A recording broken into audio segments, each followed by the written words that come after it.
मला असं वाटतं जर तो रिलीज झाला तर तो नवरा माझा नवसाचा 2 मुळेच होईल. अजून ताजा आहेच, पण सारखे अजूनच त्यांना त्याच्यामध्ये काय म्हणतात कंपॅरिझन एका अर्थाने, कारण लोकांना तुम्ही सांगू शकत नाही की don't compare the two movies. तो चित्रपट बघावासा नक्कीच वाटेल. हॅलो नमस्कार फ्रेंड्स, मी मज्जाची नीलम. खरं तर मराठी चित्रपटसृष्टीतील नवरा माझा नवसाचा हा चित्रपट आजही तितकाच प्रसिद्ध आहे आणि सगळेच जण तेवढ्याच आवडीने बघतात.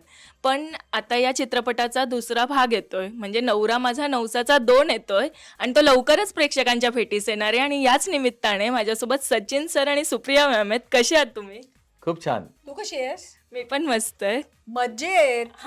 मजेत आहे. मजेत. पण सर मला खरंच हे पहिल्यांदा तुम्हाला हेच विचारायचं आहे की सर, पहिला भाग काढला, एवढा छान तो प्रसिद्ध झाला, त्यातले डायलॉग, त्यातली गाणी आजही आहेत, म्हणजे आजही तेवढेच व्हायरल होत आहेत. आता सध्या खूप चित्रपट रिलीज होत आहेत, म्हणजे पुन्हा पुन्हा प्रदर्शित केले जातात. नवरा माझा नवसाचा हा चित्रपट रिलीज करायला तुम्हाला आवडेल का? आणि आला तर तो कधी येणार? कारण की आम्हाला तो पुन्हा जाऊन बघायला तर खूप आवडणार आहे. मला असं वाटतं जर तो रिलीज झाला तर तो नवरा माझा नवसाचा 2 मुळेच होईल हो. असं मला वाटतं. त्याच्यानंतर नक्की होईल, कारण हा चित्रपट असा आहे, सिक्वेल जरी असला तरी जे पहिल्यांदी एखादं कोणी बघत असेल नवरा माझा नवसाचा 2, ज्यांनी पहिला भाग बघितलेला नाहीये, तर तो चित्रपट बघावासा नक्कीच वाटेल.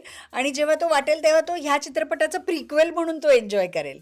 So he it's a good idea की आपण हा झाल्यानंतर आपण रिलीज करूया, कारण जे सगळे आता रिलीज होत आहेत त्या घाई गडबडीत ह्या चित्रपटाच्या ह्याच्यात करायचं आणि मग परत लोकांना त्याचं अजून ताजा आहेच, पण सारखे अजूनच त्यांना त्याच्यामध्ये काय म्हणतात कंपॅरिझन एका अर्थाने, कारण लोकांना तुम्ही सांगू शकत नाही की don't compare the two movies, but treat them as a sequel. हे तर तुम्ही हे मात्र नक्कीच करू शकता प्रयोग की हा लागल्यानंतर, हा जेव्हा खूप यशस्वी होईल त्याच्यानंतर तुम्ही तो लावलात की त्याचं जे प्रिक्वेल म्हणून तो जास्त अजून एन्जॉय करतील लोक. नक्की, आम्हाला तर बघायला खूप जास्त तो आवडणार आहे. थँक्यू सो मच आमच्याशी गप्पा मारल्याबद्दल. Thank you. आणि एकदा जाता जाता गणपती बाप्पा मोरया मंगल मूर्ती मोरया. Thank you so much.